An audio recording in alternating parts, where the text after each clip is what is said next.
Pagdong, dadang mga pagiging.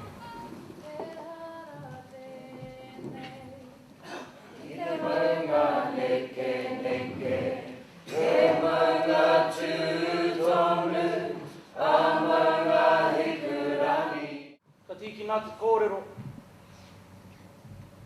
He honore, he prore ki tātua, he mai ngā rungu ki te whenua, he whakaaro pai ki ngā tangata katoa. Ara mai a paua ki rungai Tōna waka I a hora. So the past be not lest we forget. Oh yeah, the memories of you inside my head. Oh yeah, you're gone today but not forgotten. You're a friend of mine and always in my heart. Jump the reggae music from day into night. We jump the reggae sound to reggae, don't stop. I got the little skank with a mix of hip hop. Yeah, I'm a mom, me love me so much. People say I ain't got that, I know so much. Really wanted to say happy birthday really to Matapuna and acknowledge Hana and all of the staff. Kia ora tātou te whānau, nau mai hana mai.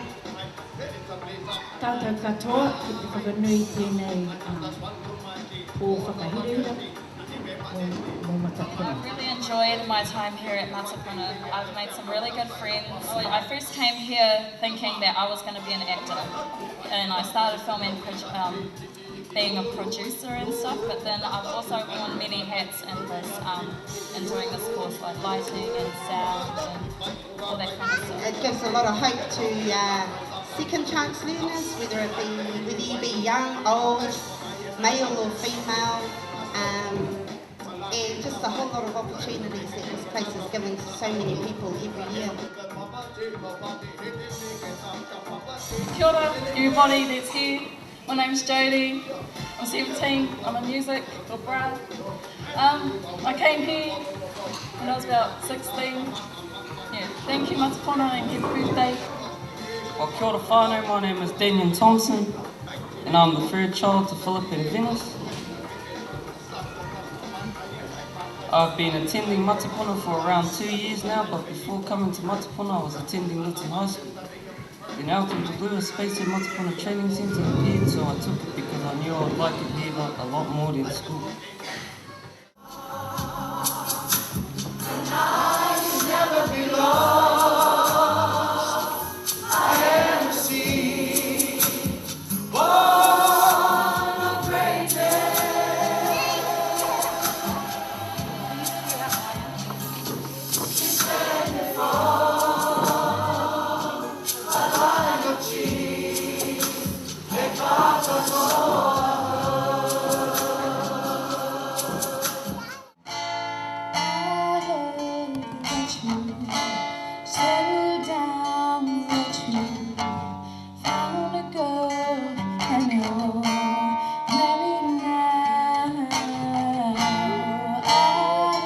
I just want to say thank you for coming tonight to celebrate with us. Just say thank you again. So kia ora everyone. These paintings originated from one of our past tutors, Robert Oruha. He painted a manu in our whare over there, and this is sort of a depiction of those manus. Just relax now. Don't get sweaty palms. Okay, are we ready? We're going to blow out the candles, make a wish. Go together. Now, there you go.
Move it!